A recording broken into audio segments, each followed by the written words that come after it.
Devilish Next Possession, connu sous le titre de Badomen au Japon, est l'œuvre du studio iSystem Tokyo et fait suite à Genki Devilish, sorti l'année précédente sur Game Gear en 1991.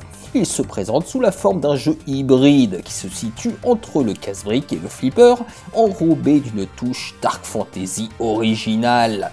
Voici comment était narré le scénario à l'arrière de la boîte. Un prince et une princesse ont été transformés en statues de pierre par un démon jaloux. Leur seul espoir est de déplacer une sphère de pouvoir à travers un labyrinthe infernal. Ils doivent renverser des murs de pierre, abattre des arbres ensorcelés, galoper à travers les portes des ghouls et danser avec les démons, tout en voyageant à travers des mondes de feu et de glace. Plus important encore, vous devrez continuer à avancer pour échapper aux profondeurs ardentes. Non seulement vous aurez besoin de compétences, mais chaque tic-tac de l'horloge vous rapproche de la damnation éternelle.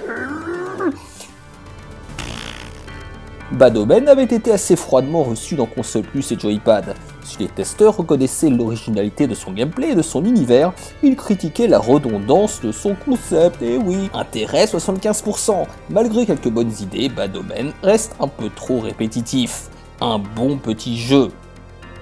Le système des raquettes s'appréhende relativement rapidement, mais pour le maîtriser, il vous faudra du temps. C'est un bon petit jeu qui ne figurera pas dans les anus, les annales, mais vous fera passer de bons moments. Le problème se situe plutôt dans la durée de vie et l'intérêt qui demeure limité. Badomen est un jeu sympa et joli, mais pas assez difficile, pas assez accaparant, pas passionnant.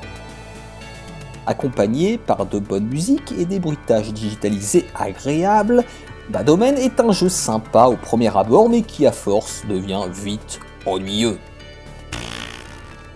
Badomen est typiquement le genre de titre que je boudais dans les années 90. Trop terne, trop original et peut-être trop abscon aussi.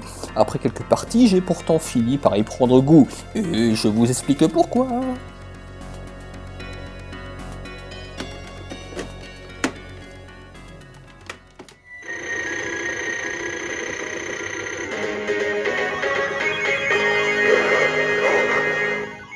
Dans Badomen, le joueur est plongé dans un univers peuplé de monstres, trolls et autres démons qui n'est pas sans rappeler celui des jeux Technosoft comme Elemental Master et Devil's Crash MD.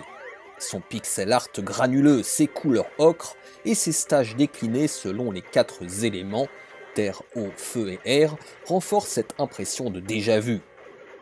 Le stage 4, quant à lui, fait étrangement écho à celui du stage 3 de Twinkle Tale, sorti quelques mois plus tard. Bien qu'assez dépouillé, les graphismes se rattrapent donc par la direction artistique soignée du jeu. Les musiques, composées par Hitoshi Sakimoto, le compositeur de Final Fantasy Tactics et Final Fantasy XII, le rapprochent là aussi des productions Technosoft, sans les égaler bien sûr. Elles développent une atmosphère épique, atmosphérique et rock, en accord avec son univers Dark Fantasy. Les bruitages sont plus communs, mais soulignent efficacement l'impact de la sphère sur les éléments à détruire. Comme mentionné en introduction, Badomen se distingue des casse-briques à la Arkanoid par son scrolling multidirectionnel. Vous déplacez une boule à l'aide de 2 plateaux aussi bien verticalement qu'horizontalement, en évitant des obstacles et des ennemis, jusqu'à atteindre un boss. Vos 2 plateaux, ou raquettes, peuvent être tournés vers la gauche ou la droite selon la direction vers laquelle vous voulez envoyer la balle. Des bonus permettent d'agrandir vos plateaux ou de transformer la sphère en une boule de feu imparable. La difficulté en apparence élevée pourra en rebuter certains, mais celle-ci finit par s'estomper avec le temps une fois les mécaniques assimilées. La principale difficulté réside dans la dualité du gameplay. Il faut à la fois concentrer son attention sur l'attaque, c'est-à-dire faire rebondir la balle sur les ennemis, et sur la défense, autrement dit à ne pas laisser filer la balle vers le bas, tout en gérant le scrolling. Même si l'on est soulagé d'avoir franchi certains passages ardus, on finit par regretter la relative célérité de ces 7 niveaux. Signe que le concept du titre, aussi abscon soit-il, devient prenant. Aidé par un game design inventif et varié, autant sur le plan de l'architecture des niveaux que des changements physiques appliqués à vos sphères. Il faut constamment rester sur ses gardes et vos réflexes seront mis à rude épreuve lors des derniers stages. Le vrai reproche que l'on peut formuler tient à la physique parfois étrange de la balle. Parler de réalisme dans un jeu de casse-briques est certes abusif, mais ici la balle ne rebondit pas toujours comme elle le devrait. Cela devient problématique lorsque l'on pivote ses plateaux à 90 degrés dans le but de faire rebondir la balle à l'horizontale. La physique devient alors trop aléatoire. Ce manque d'anticipation dans les trajectoires finit par provoquer des frustrations, notamment dans les derniers niveaux, plus escarpés. Malgré ce manque de finition, Badomen finit par captiver le joueur, grâce à son atmosphère dark fantasy, mais aussi par les bonnes sensations que la destruction des éléments graphiques provoque.